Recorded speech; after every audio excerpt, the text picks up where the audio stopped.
Bueno, continuamos y seguimos con la Gran Guerra, Primera Guerra Mundial.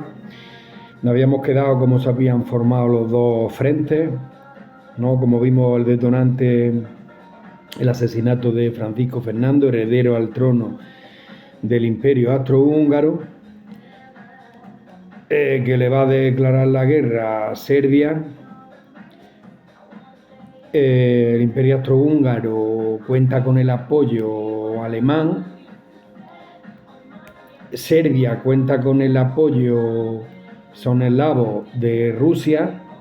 Como Rusia también ha firmado una triple entente con Francia e Inglaterra, pues entonces aquí ya se activan las alianzas. Dijimos también que Italia estaba con los imperios centrales, pero cuando llegó el momento se echó para atrás.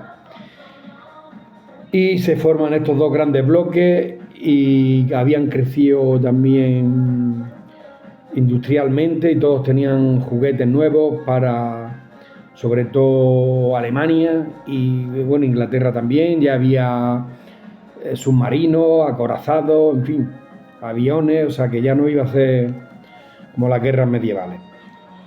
Entonces Alemania pensaba que era mejor la guerra ahora, ya que después los rusos tendrían más soldados y más líneas férreas, porque Alemania sí tenía una gran red ferroviaria para trasladar ejércitos para acá y para allá, y eso era muy importante.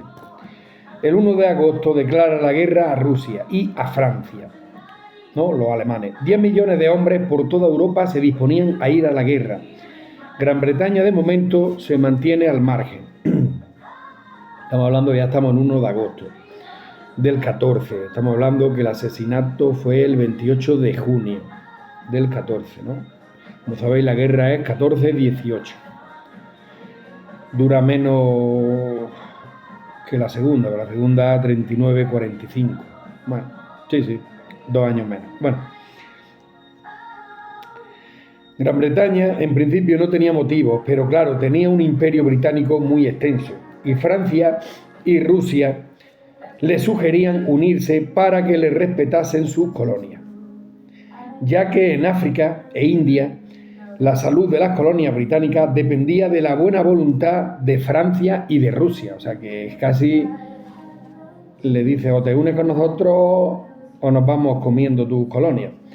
Claro, Inglaterra no podía permitirse que una Alemania liderara Europa y por tanto los canales,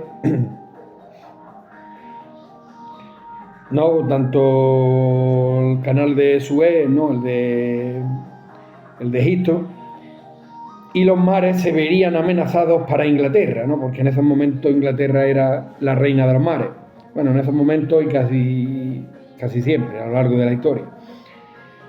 El 4 de agosto Inglaterra declara la guerra a Alemania. Querían defender con su flota, su comercio y por tanto ya la guerra también sería naval.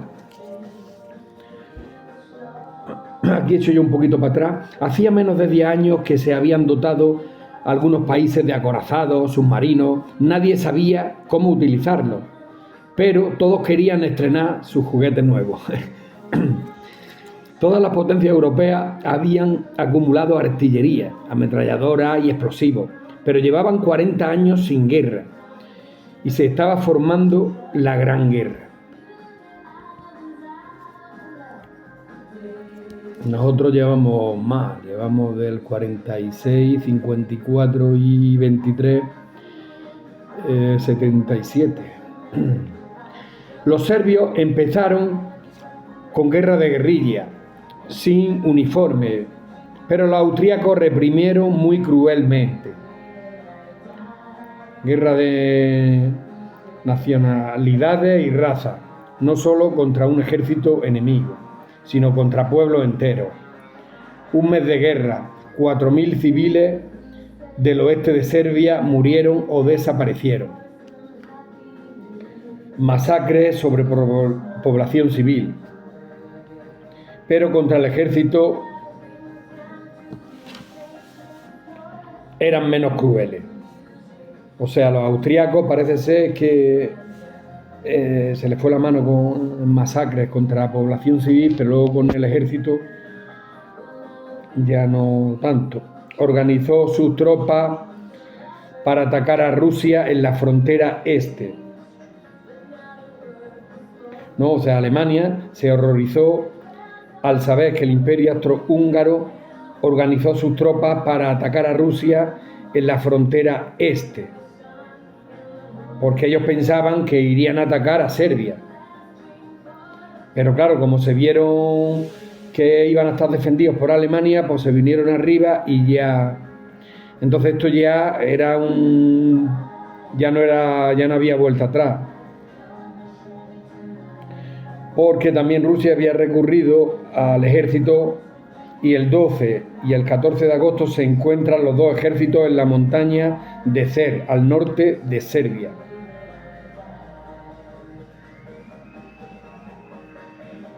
Bueno, esto es los austríacos intentando entrar en Serbia. No.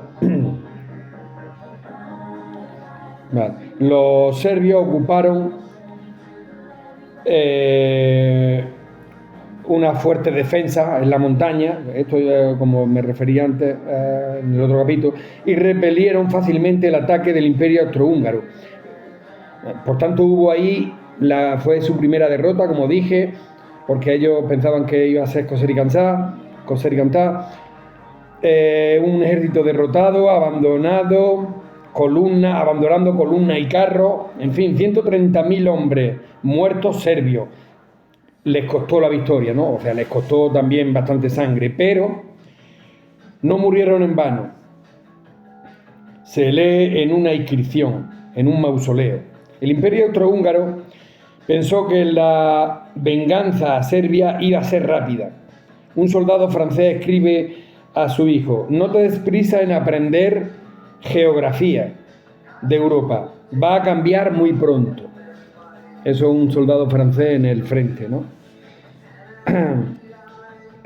Bueno, pues seguimos. 7 millones de hombres armados con última tecnología del momento en el frente oeste, ¿no? Oeste, para aquí, para el lado de Francia y Bélgica, en este caso Bélgica. Los alemanes con 3.800.000 en el frente oeste y a su vez es atacado por Rusia por el este, ¿no? Alemania, claro, le tenía dos frentes, el este y el oeste.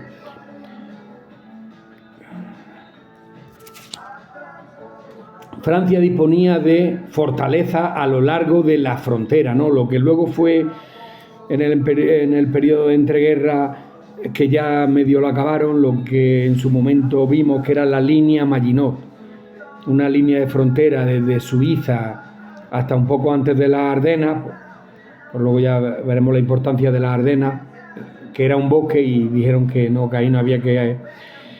Y esta línea Maginot, pues Maginot era el nombre del ministro de Defensa francés, y que ideó esta línea para que no fuese atacado. Ahora me surge una duda y bueno, y por supuesto la aclaro ahora mismo. Si esta línea Maginot iba a incluir Alsacia y Lorena, está claro que sí, porque como veremos, la van a recuperar y fabrican esta línea. Pues antes de esta línea Maginot, en el 1914, pues los franceses tenían fortaleza a lo largo de la frontera. Pero Alemania optó por entrar por Bélgica, ya que sus defensas eran mucho más débiles. Después a Francia y rodearon al ejército francés, lo embolsaron, ¿no? Esta palabra que siempre se utiliza los técnicos de la guerra. Bueno, los alemanes sabían que Gran Bretaña había garantizado la neutralidad de Bélgica, ¿no? O sea que Bélgica, digamos, que estaba de palabra protegida por Inglaterra, que si le atacaban ellos acudirían como Rusia con Serbia. Y así la obligación de entrar en la guerra. Los belgas Tenían fortalezas también reforzadas con hormigón armado con cañones alemanes, pero los alemanes tenían mejores armas de asedio. En las fortalezas se ahogaban dentro, claro, como tenían que, ya cuando estaban cañoneando y disparando, tenían que cerrarlas, pues ahí había un aumento bestial de la temperatura y las que no eran destruidas, pues morían ahogados los de dentro. El 16 de agosto del 14 había caído toda la fortaleza en Lieja, ¿no? Lieja de Bélgica. También los alemanes avanzaban al río Somme y los franceses le tiroteaban. El río Somme y el Marne, como son dos ríos al norte de París, y dan nombre a dos grandes batallas de esta Primera Guerra Mundial, ¿no? Los estudiosos y los que les guste, que estarán más o menos ahora, bueno. 180.000 refugiados belgas cruzaron el canal para llegar a Gran Bretaña, ¿no? El Canal de la Mancha. que habrá que averiguar por qué le llaman a eso el Canal de la Mancha, ¿no? Bueno, en 1913 el Kaiser Guillermo II celebraba su 25 aniversario, ¿no? Nos vamos un poquito para atrás. Y Alemania llevaba ya casi 40 años sin guerra y con un crecimiento económicamente espectacular. Y este dijo: Alemania custodia la paz. Alemania es muy diversa, ¿no? Por ejemplo, el sur más o menos es católico, el norte protestante, el este es rural y el norte industrial. Y los ejércitos de cada uno, porque como sabéis son federaciones, son estados, es como Estados Unidos, Alemania más o menos. Y el ejército, cada uno de estos estados, el Kaiser quería unificarlo porque cada uno tenía su uniforme, al parecer, y sus mandos. Sí gozaba ya de un estado del bienestar, más o menos. Alemania fue quizás de las primeras que llegó a esto. También Guillermo II era primo del zar de Rusia, de Nicolás, y de Jorge V de Gran Bretaña.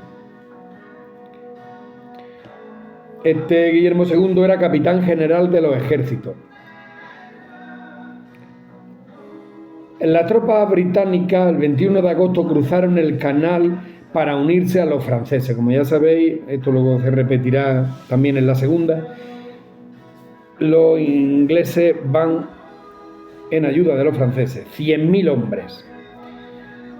En Mons, ciudad belga, siendo atacados por las fuerzas alemanas que eran superiores. En la retirada hacia el sur de los aliados, los alemanes también perdieron en las primeras semanas 250.000 de hombres, ¿no? Y se tuvieron también que retirar. Al principio no habían trincheras, eran frentes rápidos. El 2 de septiembre del 14 los alemanes ya estaban a 45 kilómetros de París. Y ahí ya se empezaron a cavar trincheras y hubo un éxodo general, 1 millón de parisinos, un tercio de la población abandonó la ciudad, incluso el gobierno, a Burdeos. El destino se iba a librar en el río Marne. Es la batalla que yo estaba diciendo, fue la primera gran batalla de la Primera Guerra Mundial, que la ganan los franceses porque si no hubiese cambiado el mundo prácticamente. Los alemanes iban demasiado adelantados de su línea de abastecimiento. Había muy pocos camiones. Los cañones eran remolcados por caballos. O sea, los caballos pues estarían, los pobreticos, estaban exhaustos. Habían avanzado mucho, pero no tenían ni armas. Francia no tenían ni armas. Francia, pongo yo, ni prisioneros. No tenían ni armas ni prisioneros. Y los aliados se habían retirado ordenadamente. Y lo estaban esperando. Vale, sí, que los franceses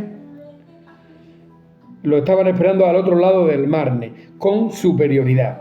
Y estos habían avanzado. El Marne, batalla de un día, 5 de septiembre de 1914. Gana la artillería francesa, ya que los alemanes se habían dividido. Y ya mismo estamos.